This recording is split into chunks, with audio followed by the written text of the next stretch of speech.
¿Qué tal amigos? Soy Julio López y esto es Marquesina 22.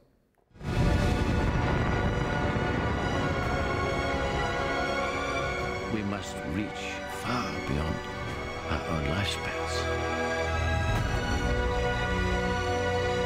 We must think not as individuals, but as a species. We must confront the reality of interstellar travel. Murph, I love you forever.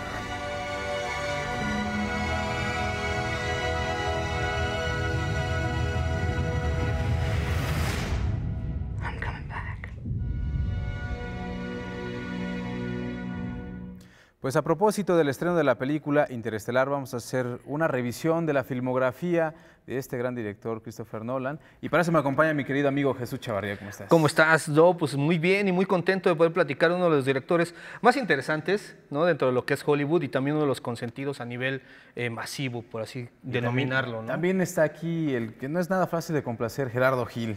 Un gusto enorme, pero me siento muy complacido de estar aquí en Marquesina 22 como cada semana. Y vamos a platicar de un director que, si bien es cierto, todavía no es de culto, sí es un director de nicho. Y el hablar de su cinematografía, criticarlo en el buen sentido, puede llevar incluso a herir como ciertas susceptibilidades, ¿no?, de un sector del público que ya se casa mucho con sus películas. Va a estar interesante, ¿eh? Sí, porque justamente una de ellas es Batman, ¿no? Y Batman, la trilogía de Batman es querida y odiada en el mismo tono, ¿no? La gente les gustan mucho sus primeras películas, la del medio les gusta bastante y la última pues ya no les termina como de convencer a muchos y otros dicen que es la mejor y no sé qué, pero a mí lo que me llama mucho la atención es la forma en cómo construye y reconstruye nuevamente estas historias, ¿no? Sí, yo creo que es algo que caracteriza, ¿no?, a Christopher Nolan.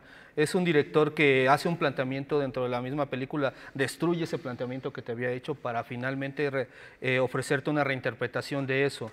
Yo creo que sí, la película, la trilogía de Batman es la que lo convirtió en la gran figura que es actualmente. Claro. Pero hay una que es indiscutible, ¿no? En el caso de la segunda entrega, creo que prácticamente todo el mundo coincide en que es una gran película, que está excelentemente bien llevada. Creo que la que ofrece el mayor material de polémica es la tercera, ¿no? De la cual se puede hablar muchas cosas. Sí. Digo, amigo, tú tienes mucho que decir al respecto. Completamente de acuerdo. Creo que es un director que en los términos de ideología es irregular y desde ese punto de vista es el que se le puede atacar a Christopher Nolan. Creo que la segunda película de Batman, más allá de Batman, es una oda, es un análisis sociológico de la anarquía. Batman es el mero vehículo para desarrollar un discurso social.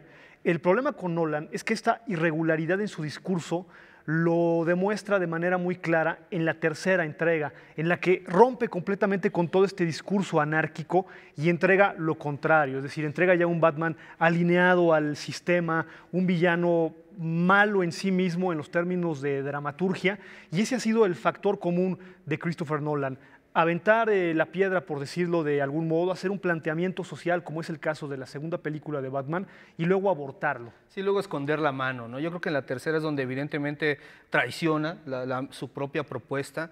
Esto en mucho en presión con respecto a las productoras, porque sabemos que las productoras querían un Batman para trabajarlo posteriormente con Superman y el Batman de Nolan no le servía, era demasiado oscuro, demasiado crítico, entonces lo presionan y él se traiciona su discurso, mete personajes que él mismo dijo que nunca iba a meter, como Robin, mete un Robin que no es Robin, pero todos sabemos que lo es, ¿no? La verdad es que la tercera película es donde se puede ejemplificar. De hecho, la trilogía de Batman ejemplifica mucho lo que es Nolan en toda su filmografía. Sí, acabo de...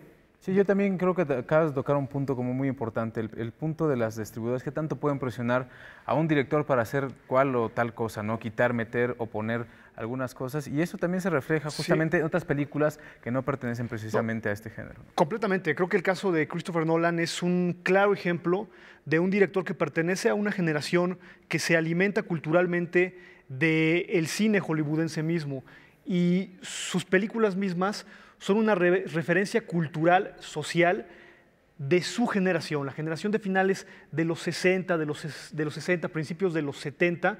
Hace algunos programas yo hablaba aquí de los movie brats, que es gente como Steven Spielberg, Brian De Palma, que fueron las primeras generaciones que se alimentaron con la televisión, pero la generación de Nolan son a su vez alimentados por estos movie brats. Entonces, esta ideología, en un principio independiente de los estudios, acaba finalmente por plegarlos, ¿no?, al enorme poder que tienen pues, estas empresas transnacionales. Y la trilogía de Batman es un claro ejemplo de un cineasta que aparentaba ser independiente y que acaba por plegarse a estos intereses, y que se ve incluso en esta película Interestelar de estreno esta semana. Es decir, es una película en la que Nolan desafortunadamente se engolosina con Nolan, ya como si fuera una marca de comida rápida, como una fabricación de hamburguesa.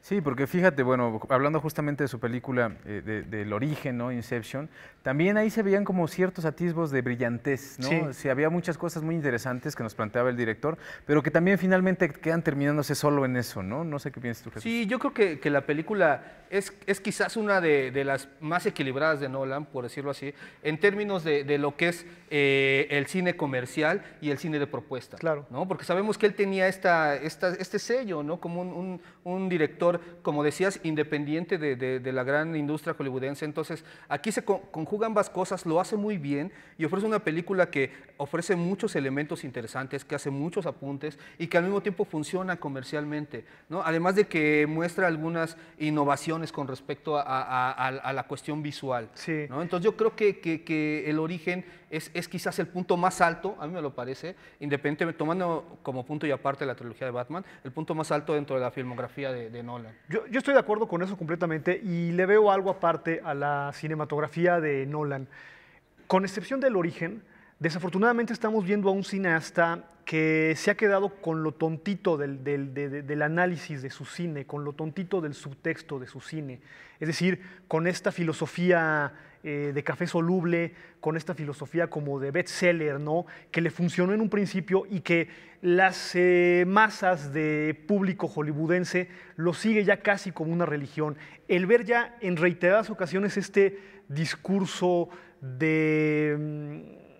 no sé, no quisiera herir como, Fíjate, como yo susceptibilidades, pero concuerdo. como de metafísica muy light, ya resulta algo barato y tontito en los términos del discurso, ¿eh? Sí, porque justamente, digo, haciendo una equiparación, una comparación, ¿no? Me parece como una especie de código Da Vinci llevado al Sí. cine, ¿no? Porque esta película de Interestelar, ya entrando a la película de Interestelar, se vuelve muy explicativa, ¿no? Todo el tiempo Demasiado. te están diciendo, es que esto pasa por esto, ¿no? Y esto va a pasar. Yo pensaba que iba a ser una película completamente diferente. Pensé que iba a ser una aventura espacial. Pensé que iban a haber muchos más temas del existencialismo humano, ¿no? De la humanidad, ¿no? Entonces yo pensé que le iba a entrar ese tipo de cuestiones mucho más profundas, y termina siendo una película pues, que la termina moviendo el amor, ¿no? Fíjate que ese es el gran problema, creo que le diste en el clavo. Es una película que pareciera que obedece a los estándares de lo que requiere la ciencia ficción en el sentido más básico. La ciencia ficción tiene que tener un trasfondo existencial, filosófico, social para que se sostenga. Pareciera que eso es lo que está haciendo la película, pero lo cierto es que solo es por encima, ¿no? Es una historia totalmente acaramelada en ese sentido, con mucho merengue, pero que realmente no profundiza en nada. Entonces tú te la puedes pasar y va a sonar muy intelectual, que tú te pongas a platicar de la película, de las reflexiones o de las Sí. cosas que plantea, que creo que es un poco lo que decía Gerardo, pero en realidad es una película que no profundiza en ninguno de esos temas y que resulta redonda en sentido de entretenimiento si no somos demasiado exigentes. Sí, en los términos hollywoodenses, claro, resulta una película redonda, un producto blockbuster hecho y derecho. A mí en un principio, sobre todo la primera media hora, los primeros 45 minutos, me llegó a recordar Encuentros cercanos del tercer tipo, e incluso el diseño de arte, la granja y todo eso, me recordaba lo que hizo Steven Spielberg con la casa muy de la clase media de E.T., y lo que hacía con la casa de la familia principal en Tiburón. Es decir, volvemos a lo de la referencia cinematográfica. Y hay algo interesante que mencionabas, Julio, que tiene que ver con que es muy explicativa. Hay una anécdota de los guionistas de James Bond, y es que estos cuates, cuando escribían la intriga internacional en la que se iba a enfrentar James Bond, apostaban entre ellos a ver quién escribía el absurdo más grande. Por eso cuando vemos alguna película de Bond, sobre todo las de los 70 y 60, 80 todavía un poco, nos perdemos un poco con esta intriga internacional que no dice absolutamente nada, y los guionistas lo sabían, escribían frases extrañas para enredar al público, pero con la simple intención de hacer una travesura. Que eso era lo divertido del Sí, personaje. y aquí necesitas a un físico matemático al lado como para que te explique media hora, ¿no? De ver qué es lo que está pasando, que es un recurso completamente barato de Nolan, pero que complace a sus audiencias cautivas, ávidos de encontrar ese sendero de religión Fíjate, en luminoso. ese sentido y bueno, quisiera comentar algo. rápido, porque ya nos rápidamente, no tenemos sé si que ustedes ir. se acuerdan, antes en los 90s era un caso parecido con Tim Burton. Sí. Tim Burton ya tenía como una legión detrás de él y querían que él lo dirigiera todo. Si salía un personaje nuevo, que lo dirija Tim Burton. Si sale la adaptación superhéroe, que lo dirija Tim Burton.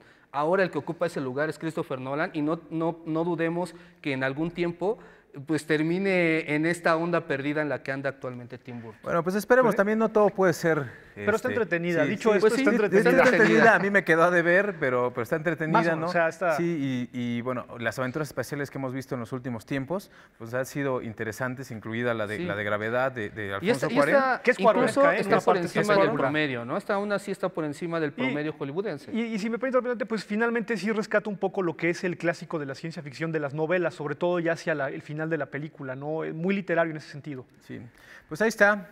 Ustedes son los que juzgan al final. Nosotros aquí le ponemos algunos elementos para que los tomen en cuenta ahora que vea la película. Y nos despedimos. Nos vemos la próxima semana con más estrenos de cine.